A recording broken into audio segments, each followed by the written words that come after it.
మాతో అభిమానంతో మరియు కాంగ్రెస్ పార్టీ వైపు చూస్తున్న మా యొక్క అక్క చెల్లెల అన్నతమ్ములందరికీ కూడా పెద్ద ఎత్తున నమస్కారాలు. ఈరోజు మేము రూలింగ్ గవర్నమెంట్కి వచ్చిన కాంగ్రెస్ పార్టీతో తోడుగా ఉండి మరి ఈరోజు ఖచ్చితంగా మేము మా యొక్క జిల్లా అభివృద్ధి నియోజకవర్గ అభివృద్ధి కోసం కాంగ్రెస్ పార్టీలో చేరడం జరుగుతుంది. వాస్తవానికి మా పంచాయత్ రాజ్ వ్యవస్థ అనేది చాలా హీనంగా మారిపోయింది. గవర్నమెంట్ స్కూల్సే కానీ హాస్పిటల్సే కానీ ముఖ్యంగా గత 5 సంవత్సరాల్లో మా యొక్క సర్పంచ్ల పవర్లన్నీ కూడా తీసివేయబడి ఉన్నాయి. ఎంపీటీసీలకే కానీ జెడ్పీటీసీలకే కానీ పదవులు ఇవ్వడమే కానీ జిల్లా పరిషత్ చైర్మన్లకు కూడా ఎక్కడా కూడా మరి ఈ కార్యాచరణ ఉంది, మీకు ఇందులో పవర్స్ ఉన్నాయి, విధులు ఇవి, మీకు నిధులు ఇవి అని ఎక్కడా చెప్పడం జరగలేదు.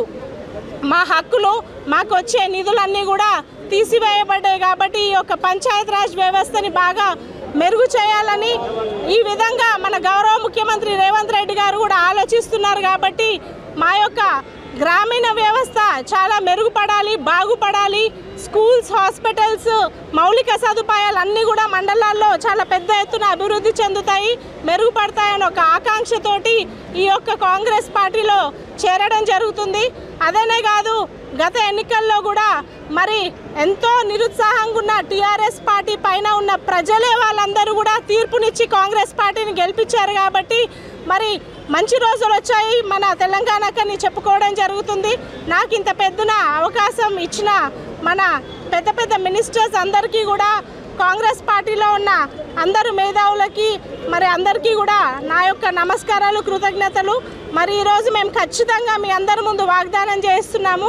మాకు కాంగ్రెస్ పార్టీలో ఇంత మంచి గౌరవం దక్కింది కాబట్టి అటు జిల్లానే కానీ లేదా మహేశ్వరం నియోజకవర్గం కానీ పెద్ద ఎత్తున పేద ప్రజల సమస్యలకి మేము అండగా ఉంటాము.